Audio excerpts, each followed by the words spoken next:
What's good, YouTube? I'm back with another bang. Remember, hit that like button.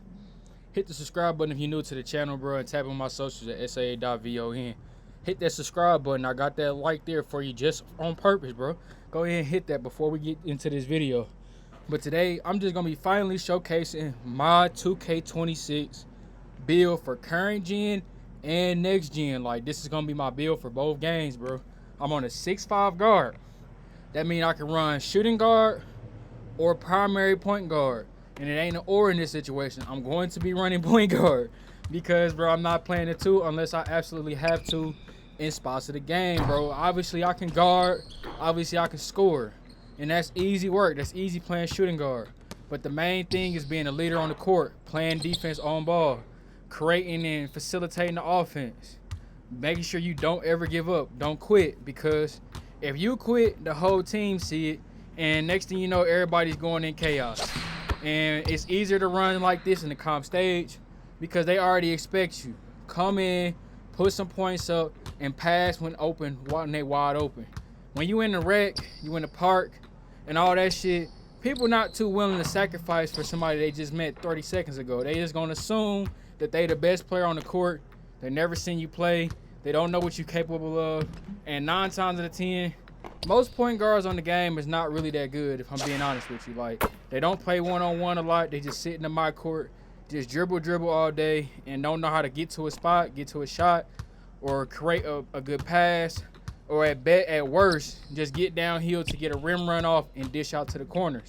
And that's what you're going to see a lot of in comp stage, where a lot of guys not too up on game yet, so they gonna take the easy dunk over and over and over again and pass out for threes. They rather play the short game and make sure they get points on the board right now instead of doing it my way, bro. Like, obviously, I'm going out the gate 3 hunting, my G. Like, yeah, you do see some 3-point hunters and stuff like that, but most of the time they 6'1", 6'2", maybe even 6'3".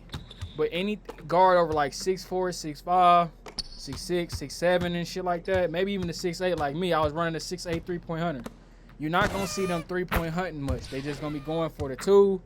They get takeover, now they gonna shoot for 3s. Or 9 times 10, you're gonna run into an ISO guard, ISO lockdown type of 6'8", 6'9" build, and they gonna create downhill looks and be passing out for their 3s. But the problem is, if everybody stay home all game and you can't create your own 3s, how you gonna keep up with a small guard, bro? And what other way to best do both is be a 6'5" guard where you tall enough to go get downhill consistently, but you short enough to be able to create 3-point shots off the dribble consistently too. That's why I said this is a great point guard, shooting guard build. And after I've been playing on a 6'8" for the last 2K25 and 2K24, I need a new look. And what else can I do but bring back my 2K20 build? My 2K20 build was a playmaking sharp with no defense.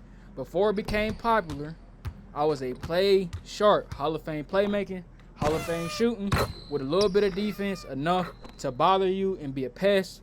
Every once in a while, you might make a contested shot over me, or at worst, you go get the 2 every time. But if you're exchanging 2s for my 3s, I'll take that every single time, because you're going to give up a 2 anyway, because you're playing hard to keep from getting 3s. So at the end of the day, you're getting the same result.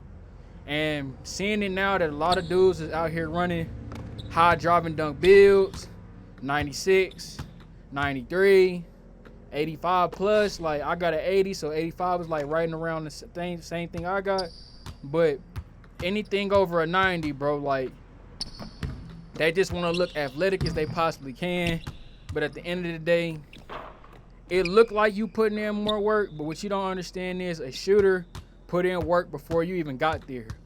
You can play at best, like, if I don't play current gen for a couple of weeks, I can still come in and just go get the dunk every time. But the more time I put in on this build, keep playing the one-on-one court, keep hooping, like, keep working on my game, and then going to next gen where high 3-point builds are king, bro. Like, it's only on current where we still stuck in that, oh, I think I gotta prove I can shoot with a 78 3-pointer. Like, bro, we out of that now. Like, everybody has chosen a path. Either they gonna do playmaking and sharp, glass clean, like defense and playmaking, defense and shooting, playmaking and slashing, or whatever you choose.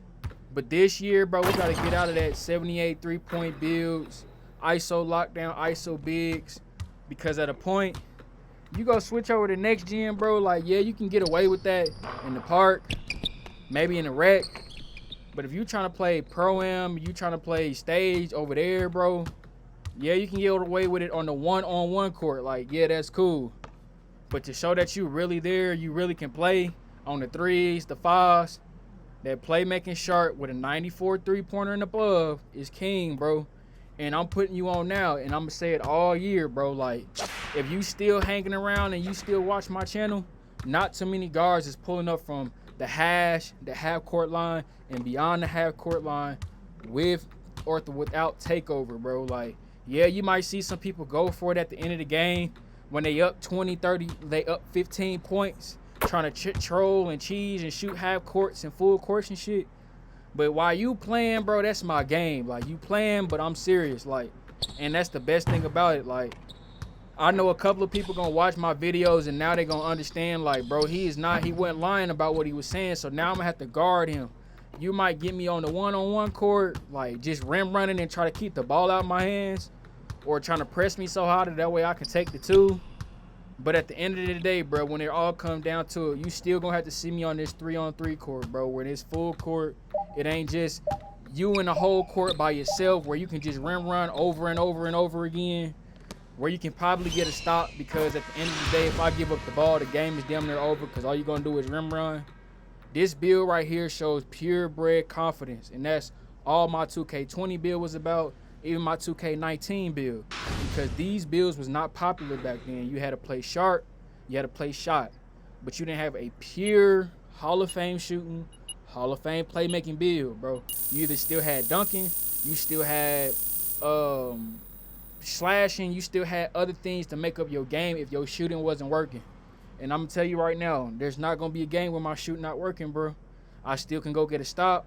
I don't need a bunch of defense to get a stop, bro. Like, you might hit a contested over me, but you're gonna have to do that shit all game. Like, it's the stage, bro. Like, only time that stuff really flies is in the park, and I'm not really playing a lot of park. So as you can see, bro, hey, I've been grinding, bro. Like, we getting to it, bro. For real, like, I've been playing a lot of ones, stacking the VC up. And it ain't even about the VC for me, bro. I'm just saving that for my next gen build, bro, because I still got to buy that. I got the build purchased. I got the build ready. But I needed VC so I can put it on that build. And I'm going to be back and forth between current gen and next gen, getting runs in with everybody, helping people out on VC. Like, I've been doing it the last week or so. Like, if I see somebody that been grinding, trying to put in work, and they need some VC, I see them at a 90 overall, 93 overall, and they tired of running park, but they've been working on their game, and they finally come to the stage. They hungry, and I can see it. Hey, bro, I ain't saying I'm about to just give you the VC. You still gonna have to beat me, obviously, but at the end of the day, bro, all I do is work on my game on the one-on-one court. And unless you sitting there talking crazy, then yeah, I might just go ahead and take the cheapest buckets, just straight up rim running, bro. We already know. I got that Michael Jordan dribble style, bro. I could just run right past you every single time if I wanted to, like. And for real, bro, that's me in real life, bro. I'm a small guard, bro. If I really wanted to just get you up out of there, bro, I can. Like, I can just straight up run right past you, go take layups all day until you back up. And now you're going to be sitting there dealing with somebody that can shoot threes and get to the cup. But I'd rather shoot the ball first, open up the lanes for not just myself, but also my teammates, where most bigs love running with a guard like this, where they understand, like, bro, he's able to create three-point shots, so he don't have to 100% rely on the pass outs. And if I'm the bigs are missing shots, you still got your main guard to rely on with creating threes, bro. And that's everything in this game right now, being able to create three-point shots, because you'll always get the tools. People going to play you high. But if you can get them threes off, that's everything. I'm not going to really talk too much through it. The second game plays a lot better because they addressed their defense and came to guard me a lot higher. So you're going to see me playing against more adversity versus the first game where they wasn't expecting me to be able to shoot as well. Considering, like, it's the first couple of weeks of the game, that is the reason why I made this build.